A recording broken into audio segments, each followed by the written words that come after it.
titikman namin yung chicken na wala talagang lasa, guys. Mas masarap pa talaga yung lutong bahay or sa kalenderya. What?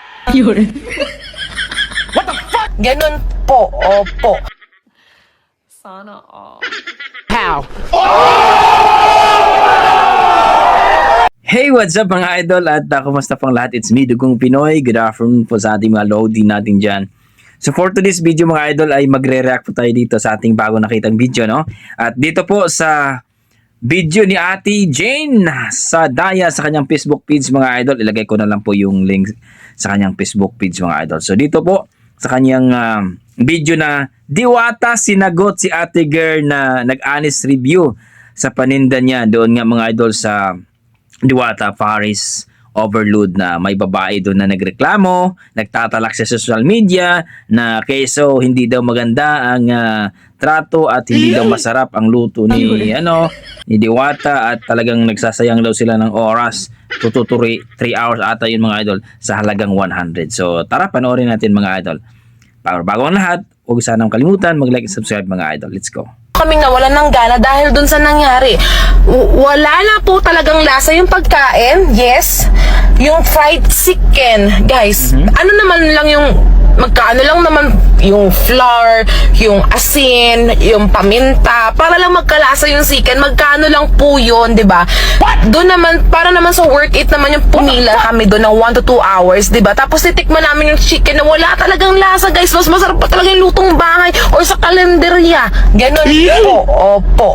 Tapos yung kaldereta, so, ayun po, na-disappoint kami dahil hindi na masarap yung pagkain. Inaway pa kami doon, mahaba pa yung pila. Pero, ganun talaga, ginusto namin ma-experience yung Diwata Overload Paris eh. So, yeah, hindi ko alam, hindi ko talaga siya may recommend sa mga taong gustong-gusto siyang tikman dahil hype siya and yung ibang influencer, ibang vlogger is hindi talaga sila nagpakatotoo sa review nila. Yung honest, yung totoong review nila para dun sa Overload Paris. Kasi as a vlogger, as an influencer, you need to tell the people kung ano talaga yung review nyo. Masarap ba siya? May lasa ba siya? Para sa ganun, may improve ni Diwata yung kanilang pagkain. So for me, sa honest review namin, hindi talaga masarap lahat ng pagkain. Lasang sunog yung kaldereta, walang lasa yung fried chicken, and according sa mga pinsan ko, wala din pong lasa yung kanilang pares, 'di ba? So, sa ganun, ito, ayoko masara yung business ni Diwata dahil nagpapakahirap siya doon, but sana i-improve niya yung lasa man lang ng mga pagkain para naman yung pinila ng mga tao doon ay worth it at hindi sila madidisappoint. And at the same time, yung mga staff niya, dapat ayusin nila yung trato nila. Kasi guys, ano naman yan eh, hindi naman yan whole day na nagtatrabaho sila. It's a rotational shift. So sila yung sa night shift. So dapat expected nila na dapat marami silang energy. And wag sila kaagad mang-judge ng mga tao na hindi na yan, sinungaling kayo. Like, dahil sa 100 pesos, mandadaya yung mga tao, pumila doon ng 1 to 2 hours, mandadaya yung tao para lang sa 100 pesos. At hindi yun maganda. And doon sa kahapon, hindi lang ako yung nagreklamo, hindi lang kami, but meron pang isang nagreklamo doon dahil din sa stop nila.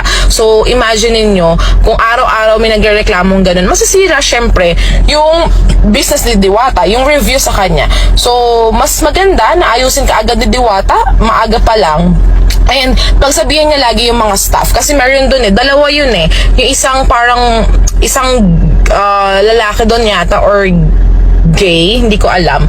Nagtanong ako sa kanya, ilang minutes po yung chicken? Hindi niya ako pinansin. Talagang mata pobre siya, masungit. Pero nung lalaki na yung nagtanong sa kanya, ay, hello, ano po yun? Ganun talaga siya, day. So, yeah. So, hindi talaga expected ko talaga napakasarap ng food.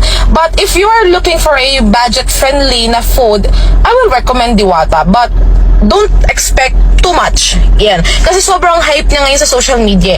But don't expect too much because you will be disappointed at the end. So sana makita to ni Diwata, i-comment nyo sa kanya to, i-tag nyo sa kanya to para alam niya ano ba yung nangyayari doon. Kasi kahit mabait ang boss nila, si Diwata, kahit gusto niya maging successful, kung yung mga staff niya yung magsisira sa kanya, then talagang ganun talaga. Hindi mag-grow yung business niya. So dapat kailangan pati yung mga staff niya is sabihin sinabihan niya, dahil hindi talaga maganda yon, na-offend kami kahapon doon. Dahil sa worth 100 pesos, pumila kami, galing pa kami ng Las Piñas, madaling araw yun, tapos sasabihan kami ng sinungaling nung staff niya, hindi po talaga. Hello guys, ayan, nandito ako sa pwesto ko. Actually, kararating ko lang. May nakita kasi akong Diwata na. may nakita akong babae na talak ng talak, kukak ng kukak sa social media. Actually, nung kumain siya dito, wala ako. Tapos, ang sinasabi niya, wala daw lasa yung pagkain. Ito matagal ko na itong sinasabi na hindi ko naman sinasabi na masarap yung pagkain ko. Kung hindi mo nagustuhan, pwede ka namang hindi na bumalik. Huwag mo ka i-recommend o whatsoever. Ang napansin ko lang doon sa babae, masyadong OA naman yung acting. Kasi lahat daw ng in-order niya, wala daw lasa. So, nandito kayo ngayon, may mga kumakain. Magtatanong tayo nang hindi ito scripted, ang naayon sa kanilang nararamdaman. Para maging fair lang tayo. So, andito sila ate, tatanungin natin, may mga kumakain. Ate, may nakita kasi akong vlog. Wala daw lasa yung pagkain ko. May nakita talaga ako. So ito mag-comment kayo ng naayon sa nararamdaman nyo kasi hindi ko naman kayo kilala. Pumunta lang kayo dito. Wala bang lasa? Oh, masarap, di O ba? ayan na, ayan.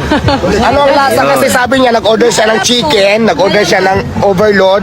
Wala daw lasa si ate, may chicken. Ano masasabi mo? Malaman po, crispy po, tapos masarap po. Oh, masarap sabi ni ito. Di puro malaman po. Tapos may lasa naman. Opo, super. Oh, ayan. Kayo kuya. Aba, siyempre, super, sulit. Oh, ayan, overload kila ate. Ito Ate, ano sarap, sabi mo? sobrang sarap. Kaya walang katotohanan sinasabi nila. Affordable pa siya for 100 only. Oh, ayan na, hindi to scripted. So, ate sila ang nagsabi. Isa versus ilang itong natanong ko pa lang na magkakasama. So, 5. 1 versus 5. So, hindi ako maniniwala sa doon pa rin ako sa nakakarami. So, yun lang ate O hindi ka man nasarapan, aywan ko, hindi ko alam kung talagang honest review ba yung ginawa mo or whatsoever. Dito kuya, kumusta naman? Anong masasabi mo? Kasi may nag-vlog na wala daw lasa. Anong masasabi mo? Ayos lang po. Okay naman po. Ayan. Ayan may lasa, ibig sabihin. So yun lang. Ate nag-interview ako kasi napanood ko yung talaka ng talaka. Actually, hindi naman din kita kilala. Kung hindi ka nasarapan lahat, sinabi mo walang lasa. So ngayon ito, nagtanong ako, kararating ko na dito sa tindahan ko. So yun. Kaya, doon pa rin ako talaga sa mga sasabing may lasa yung yung tinda ko. Kasi imagine mo, hindi ako naniniwala kasi lahat naman may lasa. Yun nga lang siguro, baka hindi mo lang nagustuhan at saka sinasabi mo may hindi maganda yung serve sa'yo ng tao ko. Dapat pagka ganyan may problema ka, diretso mo sa akin hindi yung kukuka ka sa social media kasi hindi maganda tingnan para sa akin yun bilang isang may-ari. Sa sunod, yung mga pumupunta dito kung may complain, mas maganda siguro kung gusto mo talaga, concern ka, gusto mo ako mag-improve pa, sasabihin mo lahat sa akin kung anong problema para magawa natin ng solusyon o magawa ko ng paraan. Hindi magugulat na lang ako, kumukuka ka na sa social media, sinasabi mo pa lahat, puro paninira. So, hindi maganda yan ugali mo sayang, sosyal-sosyalan ka pa naman, pero hindi ako naniwala sa'yo. So, yun. So, dito mga idol, sinagot talaga ni Diwata, no? Kasi nasasaktan si Diwata, may-ari siya. Hindi maganda din talaga. Ito para sa akin naman, no? Para sa akin, to be honest, no? Sa halagang 100. Swak ka na doon. Panalo ka na. At saka, guys, etong babaeng to, hindi naman sa kasi tayo, nagre-react lang naman tayo dito. Para sa akin, to be honest, ate, uwi mo. Ang pinuntahan mo ay pagkainan yan na sinasabi natin, swak sa budget. Kung ayaw mong gumastos ng marami, nandyan, Diwata. Mayroon ka ng only rice, may soft drinks pa. Magkano po ang mabibili ng 100, ate? Nako po. Tapos, sa halagang 100, kung mayroon kang problema, tama yung sinabi ni Diwata, kung mayroon kang concern, kung mayroon kang problema sa kanilang staff, pwede mong lapitan si Diwata na hindi maayos ang kanilang pagtrato sa'yo. Diba? Ang dami mong sinasabi, lahat na lang, pagkain, pagtrato. Para sa akin, isa lang, gusto mong sumikat talaga, gusto mong ipakita. Marami na kayo, no, nagpapasikat para sabihin na imagine mo karami-raming kumakain dun araw-araw. Eh kung may problema ka, edi huwag ka nang bumalik doon. Napaka-simple eh, no? Sa halagang 100, okay lang sana kung nagbabayad ka ng libo-libo, anak ng tinolang manok ka ate. Tama si Diwata. Dami mong kaartehan sa buhay. Next time, huwag ka nang kumain sa ganyan. Ikaw kumakain. Masyado kang kaartehan sa buhay. Huwag ka na kumain sa mga ganyang pagkainan. Kumain ka dun sa mga 5-star hotel para swak yung bayad mo. Oo. Mabot man ng 10,000 yung bayad mo, di yan. Dami mo kartel sa buhay, 100 pesos lang, anak ng tinolang manok ka. Tapos, hab-hab ka ng hab-hab. Nakita ko yung video mo, ate. No? Talak ka ng talak, pero kain ka naman ng kain, naubos nga yung pagkain mo. Amoy daw yung pagkain, amoy daw yung kanin.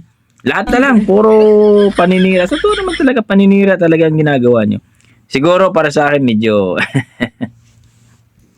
siyempre marami ding napiktuhan. Kaya so tama yung sinagot ni Diwata. Para sa akin mga idol, wala. Kumain ka sa ibang restaurant. Huwag ka nang kumain kay Diwata. Anak ng tinolang manok. Dami mong kuda sa social media. Sana hindi to tinakpan yung mukha ni ate. No? Maraming salamat Ate Jane, no? Ate Jane sa Daya. Para sa akin mga idol, no? OA. Overacting. Magkano kaya ang ano nito? Pulos sa pagpapanira kay Diwata. Ikaw lang mag-isa, tapos ang dami pong positive. Nako, mayos ka. Okay, hanggang dito na mga idol. Maraming salamat kung nagustuhan yung ating reaction. Patama talaga ako. Kakampi po ako sa mga taong gustong umangat sa buhay, tapos hihilahin sa mga kurimaw na to, no? Oh, yan po. Uwi. God bless mga idol, ingat po lagi. Shoutout na Diwata, go lang ng go. Laban lang idol. Huwag mong pansinin yung mga utak talangka. Mga taong walang kwenta. God bless mga idol.